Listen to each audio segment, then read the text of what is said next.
Good evening, everyone, and welcome to another episode of the Bet Tech Show.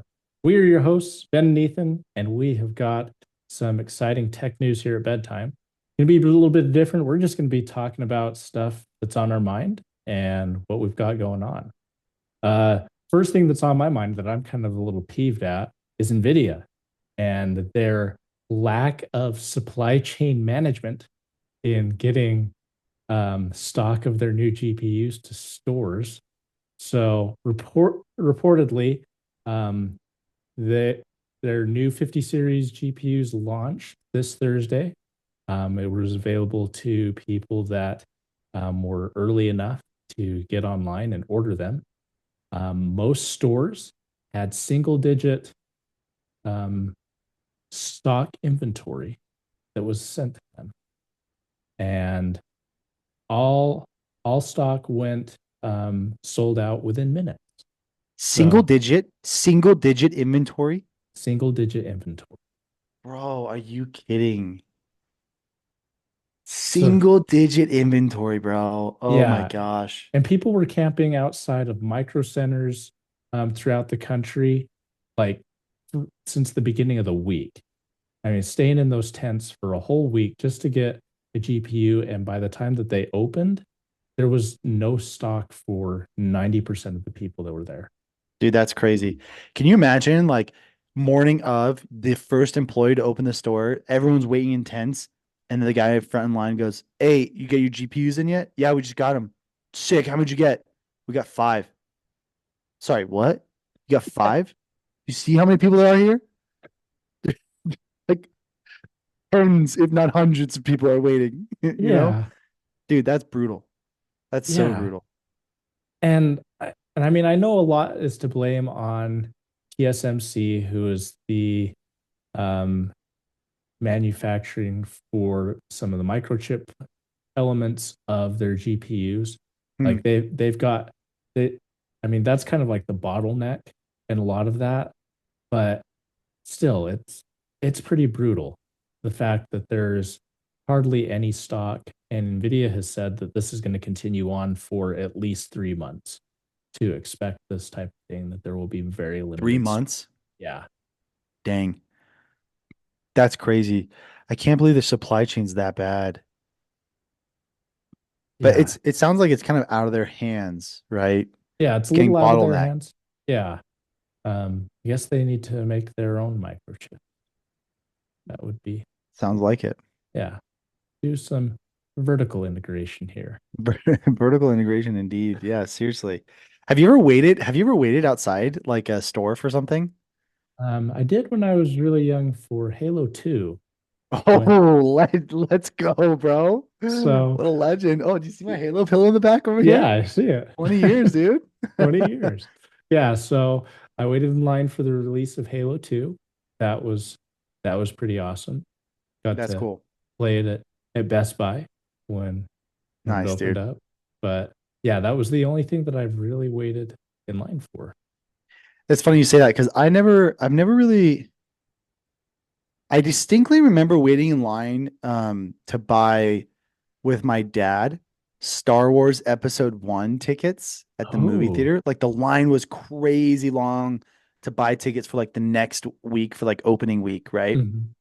And I remember waiting in line for that because like it had been, decades before the next Star Wars movie came out, from for Episode 1. And so I remember waiting in line for that, but it like wasn't too crazy. It was like we showed up like mid-afternoon and waited for maybe a half hour. Nothing crazy. But the next thing I waited for, and I didn't really wait for any video games. I kind of wish I did because that's like a core memory for a lot of gamers, Mhm. like waiting outside a GameStop or like a Best Buy for their video game. But I did try and wait outside for the Xbox Series X Halo 20th Anniversary Oh, Edition. And I did wait outside of Best Buy. And at the time, I was an adult, this right. was only a couple of years ago. And so I had like my full-time job. It was middle of the week. I'd gotten word from our buddy Murph, who worked for Best Buy at the time. He's like, bro, this Best Buy at this location is getting a shipment in. You need to be there. And I show up at like 4:30 in the morning, dude, and there's already a huge line. And I get in line and I'm waiting hours until they open up. And I have like calls for work in the morning. Right. And I'm like taking a call with my earbuds in line. And this is like in the cold. Like it's not, I think it was in November in Utah. And so it's cold, it's not Cold. that warm. Yeah. And they only had 75. And I think I was like number 92 or 93. So I wasn't Oh like no. right up there, but I was like Right. pretty close. I was like, dang it, dude. So I missed out. I was so bugged by it. And I missed out on it, but I can't imagine if I was waiting in all that time and only like five single digit individuals got what they wanted, you know? I Yeah. can't imagine that with Nvidia and their GPUs. That's just so much disappointment for so many people. And it's just crazy. Yeah. And I mean it kind of makes sense too, because it doesn't seem like Nvidia is prioritizing gaming graphics as much as they have in the past. It, I mean, right now, because I mean, like AI is such a huge thing, and it was Yeah, even so like hot. really present with their gaming GPUs. That that's really what their focus is. They're Hmm. focusing on their um, AI compute GPUs for these companies that are building language models, and so that's really where they're focusing on. And it's kind of sad for gamers because we want the GPUs, but um, there's there's really no other option. Nvidia's kind of got the most of the market share, and it's either that or you go with Intel or AMD, and their cards they're okay, but not if you Yeah, want they're the best. trying, I think they're trying to keep up. Yeah, But but they're not if you want the best of the best of the best, sir. best of the best of the best, sir. Yeah, exactly. It's like, okay, it's good. Like I don't want to knock AMD or Yeah. yeah, I don't want to knock it, but um, I think Nvidia, there's obvious reasons why there's so much demand.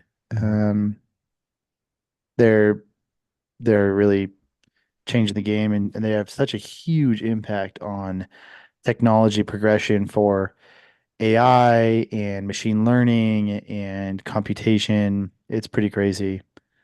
Um, Pretty interesting stuff. But yeah. Um, Speaking of interesting stuff with technology, did we talk about Willow yet? I can't remember if we talked about it. I think we did like a few episodes ago, but Okay.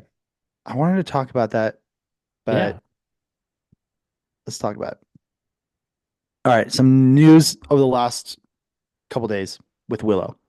So, for those who don't know Willow, if you're listening, Google has, I don't know if it's like the first time that they've been successful with quantum computer functioning properly, but Google has a project called Willow where it's their like flagship quantum computer that they've built.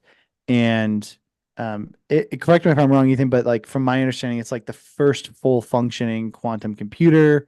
yeah, And like the comparison that they said was they took like a computational test comparison between Google's Willow and then another supercomputer, and I think Willow did this computation within seconds, and it would have taken the supercomputer based on like the how long it was already taking over the sample time frame.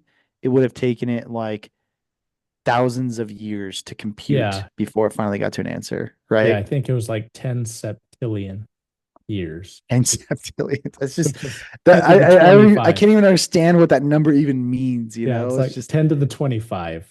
it's just incredible. It's insane. And like people, they often obviously the question's like, well, how do you know the answer's right then, And it's like they have their tests and they control for the test in certain ways. And I'm not smart enough to speak on it, but it is really interesting to see. But they are continually trying to like push the limits of it and test it and make sure it's accurate. Um, and so recently they've done some additional tests. They've chalked up several amazing quantum computing records. And so let's see. I'm just reading through this article here, basically talking about the Willow and the quantum computer. Um, that it's this quantum computing is honestly very much connected to Nvidia. Um, and so like as we progress with quantum computing, like Nvidia and their chips and machine learning is going to kind of be the fit gap between us and quantum computing in like 10 to 20 years, useful quantum Mhm. computing. Because right now, the quantum computer is like massive and it's this big cylinder thing and it has to be in like these incredible, almost zero temperature uh like levels of degree. I can't remember where it's like I think where it has to be as close as they can get to where like no molecules are moving. I don't know if that like absolute zero is the right term, but anyway, it's pretty crazy what they're doing with it. And so um I also know of um another company in California that is trying to make the first commercial quantum computer. Oh, really? And so I see Willow, and then I see this other company. They're called Psi Quantum, and they're pushing to make the first commercial quantum computer. And they've like raised a crap ton of money, dude. So much money. From the government of Australia to the US government to a few different states' governments. Um, I think they've raised close to $1 billion in funding to build Oh, this out. crazy. It's wild. So there's a huge push of quantum computing. My question is like, what does this mean? Like, what's quantum computing going to be able to do for us? I don't know the answer to that, and I'm just genuinely curious. Like, Yeah, I don't know what to think of quantum computing because it's just in my mind unfathomable, but we're getting closer and closer to that state. yeah, candidly, I don't really know much about it either, but I think like a lot of it will be able to build foundational principles for um, the type of processing that we would do on an um, everyday use case.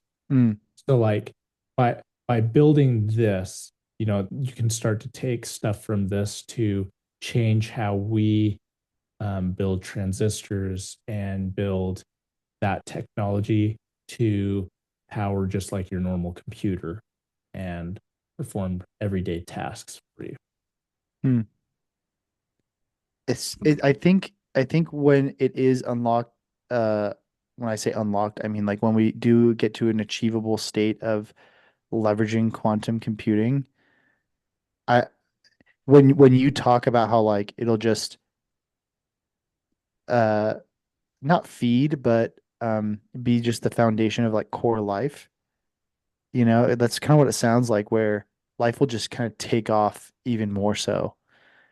Um and I'm trying to understand what would this mean for our future? Like advancements in technology would probably be faster.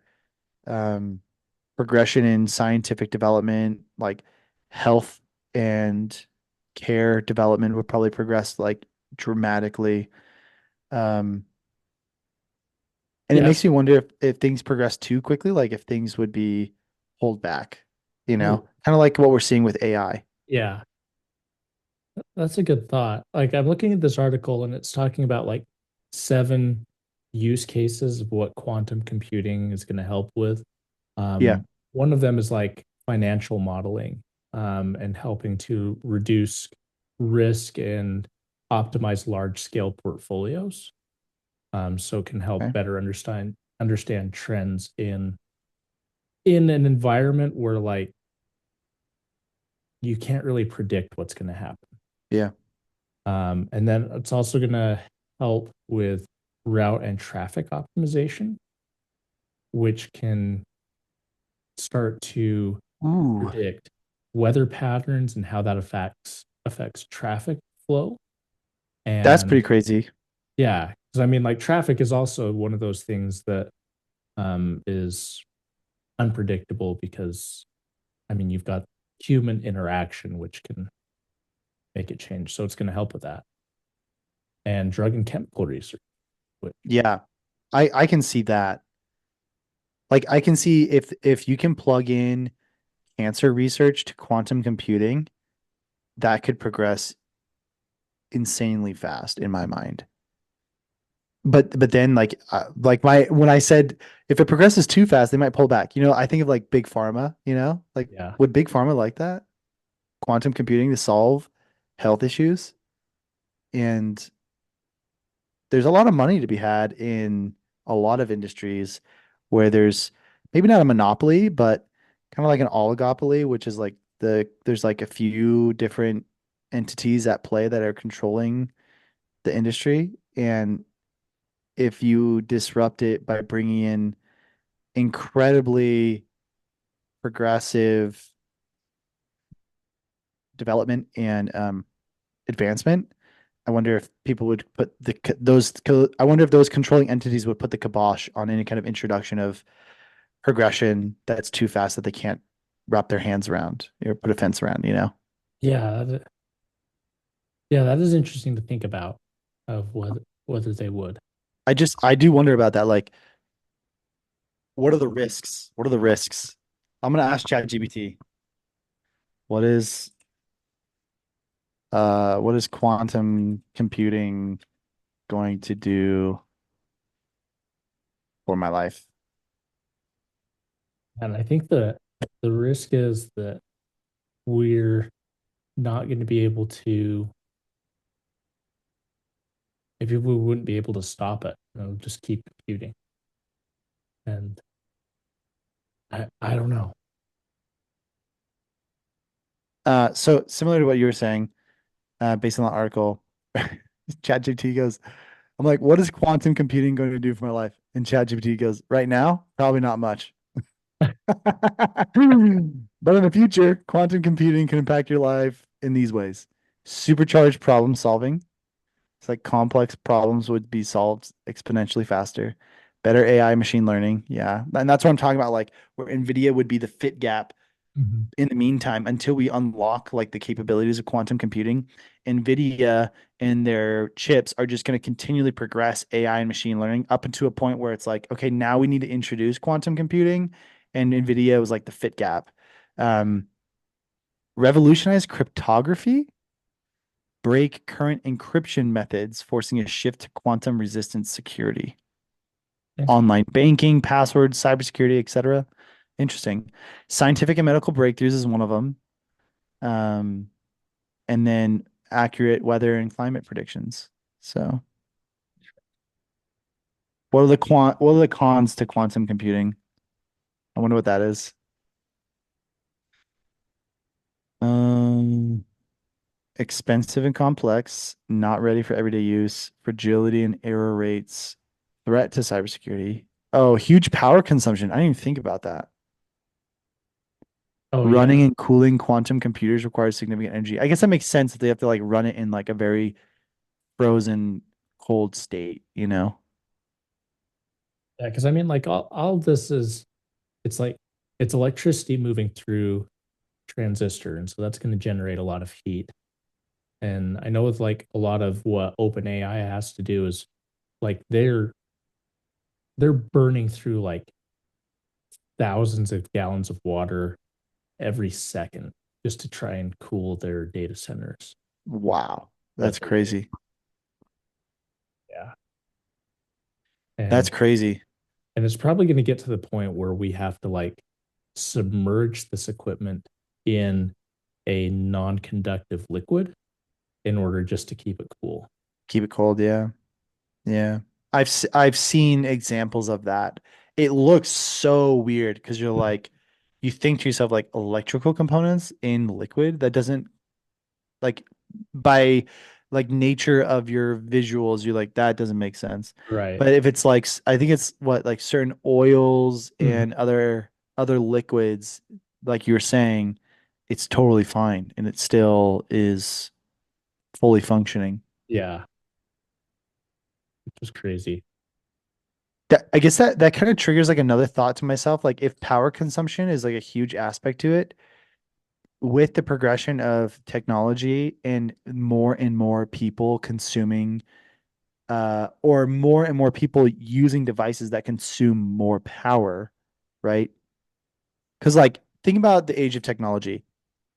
Let's start with the light bulb. We'll just start there in the point of technology. I know that's not the very beginning, but let's just say light bulb because that's the consumption. In my mind, that's like the beginning of the consumption of electricity. Hmm. We've progressed to where if you look at your house, it's an insane amount of electronics that are hooked into the wall, Oh right? yeah. And I think we've talked about this, but like power grids are very much so being stretched to their limits. They haven't been like updated in decades, right? Right. Do you think eventually we're gonna have to say like, all right, green energy isn't the most green, so we have to go with nuclear power? Because honestly, based on what I've heard and like studies that I've heard, nuclear power is truly the cleanest energy that we could have. It's efficient. I mean, I Efficient. It's efficient. I guess maybe efficient's not the right word. It's more like your price to performance Mm, for nuclear energy is far superior to anything else that we have so far. yeah. Yeah.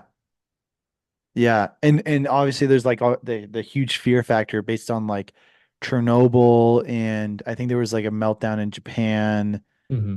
Um and so like obviously people are nervous about that. But I feel like if you have these micro nuclear plants in like each state or county, I, I feel like it'd be a lot easier to have proper safety protocols, but I don't know. Maybe I'm speaking out of No, ignorance. no, I think that's right. I mean, like, yeah, I I would say like our electrical infrastructure can't handle what we currently have. And with the introduction of all these electric vehicles now that we've got that are starting Yeah, to market, yeah, um, it's really hard to keep up with them. And so, as we start to get more devices that require more power to do what they need to do, um, yeah, there's going to be an increased strain on what we already have. I mean, computer that I have now, it takes like utilizes the full capacity of the circuit to that one room. for sure. Yeah, I know Um, what you mean. My office right now is like all plugged up, bro. It's crazy. Like, look, I have like my personal setup that's in front of me. Now, like that's where my camera is right now. This is like my personal setup in front of me. I have multiple monitors. I've got TV above me. And then I have my like my 9 to 5 setup right here, which has got like two monitors, speakers, laptop, and a charger, my Amazon device, got a light back there, got a light above. I have stuff over on the right, like plugged up, dude. I'm sucking power, slurping on that electricity right now. Working on it. Like a freaking 12-year-old on 7-Eleven Slurpee day, It's like just sucking it down, guzzling it, bro. I know my solar panels can't keep up. Yeah, I definitely did not plan like when I put in my solar, I didn't plan well enough to cover my entire electrical consumption. I mean, it helps, but I need more panels. I for sure need more panels. So if any solar guys are listening right now, call me up. So I did plan for an overhead, and I Hmm. think like so we had ours installed a year ago, and I think we've hit used up that overhead already. Oh, And really? yeah, and so now anything beyond that, it's like we're gonna need to get more or get a battery backup or something. Yeah. Yeah, we are definitely at capacity for our solar panels.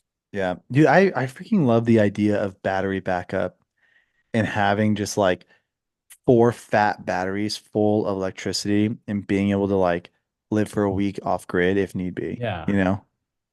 Yeah, I love that too. I wish there were cheaper options, Yeah, for sure. Same. Same. Same, same, same, same.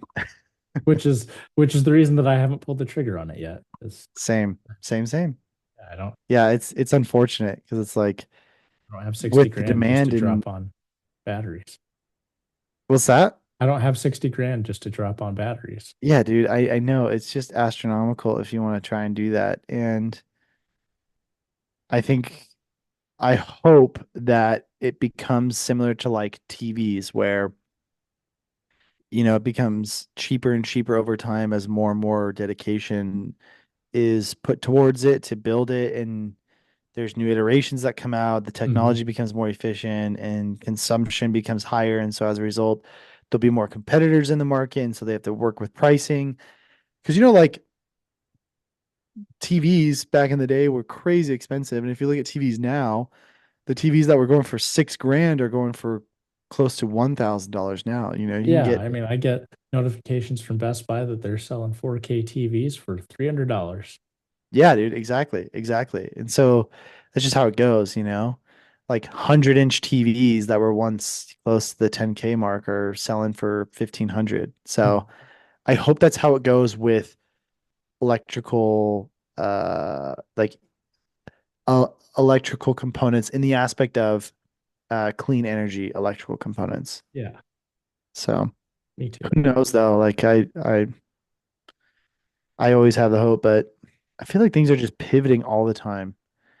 Um, I don't even like. I feel like the EV production is starting to become like slow down because EVs aren't selling, and people are reevaluating like, is green energy really that green and clean? Yeah, Like I'm saying, the market has definitely shifted. yeah, Um, I agree. Especially since, you know, the man who goes to Mars released that brick on wheels. That Say that again. the man who goes to Mars released that brick on wheels that, Elon, yep, Elon released that Cybertruck that has done worse than expected in terms dude, of sales. I know. Uh, I love how you say it's called brick on wheels, bro.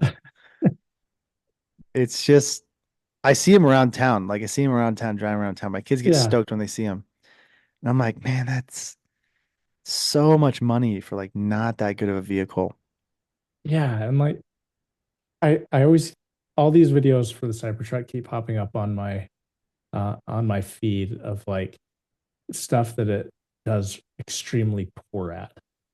Um, yeah, like just like sitting out in the sun, the grass can crack because it's straight. And so like you can't even leave it out in the sun, which you would with any normal car. Yeah, So, but yeah, I mean like that I understand why they did that to try and get into a new segment, get people who wouldn't have gotten a truck before to get a truck. But um I think it went a little too far. I agree. I agree. And Too much change. It's too yeah, different in my opinion. and I think Rivian, on the other hand, did something better. I mean, their iteration on the truck is still very familiar, yet Mm, very techy, and has a lot to it that introduces new things to a truck. yep. I actually agree with that a lot. I don't like Rivian's pricing because I do think like now it's really expensive. Oh yeah, But I will say like they took a truck, they kept the base foundation of what a truck looks like and feels like, and then they kind of removed the guts of like a traditional engine and they made, like you said, made it really techy. It's kind of like if a nerd also had outdoor hobbies and you kind of combine those right. two, That's the kind of truck you get, which I'm not knocking at all. I actually think the Rivian truck is so cool. The R1S I think is so sick. Um, it's the R1S or the R1T? R1T. R1T. The R1S is the SUV. Hmm. Okay, yeah. The R1T I think is really cool. A guy that I work with has one, and I drove it, and just the features I think are really smart. It's really sleek. They thought about like what are you going to be doing with the truck? Let's incorporate how the truck can support you in more than just going from A to B from like a power supply standpoint. And I don't think anyone else has really done that from the truck perspective. Like the Cybertruck has like incredibly cool features, but they're kind of pointless features, you know? Right. And Ford's Rivian, not Ford's Rivian, Ford's Lightning, it has some good features, but it's not incorporated throughout the entire truck. And Right. I think that's what Rivian did really well. Yeah. So much better approach on the truck on an electrical truck than everyone else. So Yeah. I think the only like negative thing that I have against the Rivian truck is I would just like a bigger truck. that's it. The price and the size, it's perfect if it's like if you're a single dude or if you it's like you and your girl, you're or like a girl and her partner, whatever it is. But for me as like a family of five, it's not big enough for me, you know? Yeah. I mean,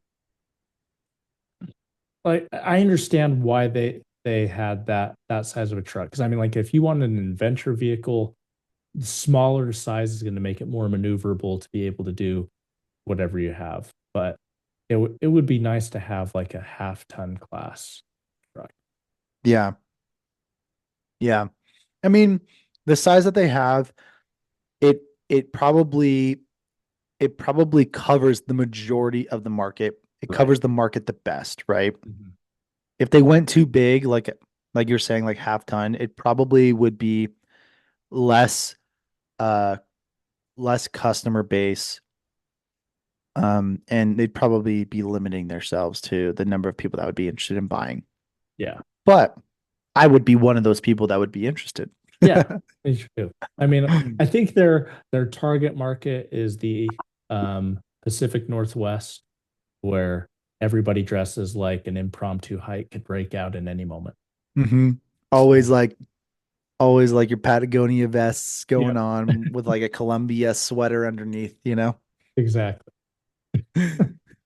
Stretchy jeans with like pseudo like corporate boots, you know, that Yeah. could also be like outdoor boots, you know? For sure. Yeah, that's funny. So Anyway, interesting stuff. We covered a lot we tonight. We covered did. a lot of interesting topics tonight. Yeah, we did.